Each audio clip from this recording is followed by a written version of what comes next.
জোহার, আমি আপনাদের সামনে একটা বার্তা নিয়ে এসেছি। বিদ্যুৎ ব্যবস্থা মানুষকে উন্নতির চরম শিখরে নিয়ে গেছে, কিন্তু বর্তমান অবস্থায় আদিবাসী পরিবারগুলোতে বিদ্যুতের ব্যবহারের ফলে একটা সর্বশান্ত অবস্থায় পৌঁছে গেছে।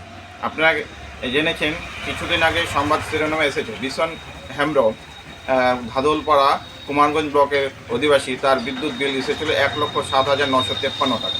তেমনি সুনীল হেমব্রম ভিকাহার তপন ব্লকের অধিবাসী, তার বিদ্যুৎ বিল এসেছিল 1,33,188 টাকা।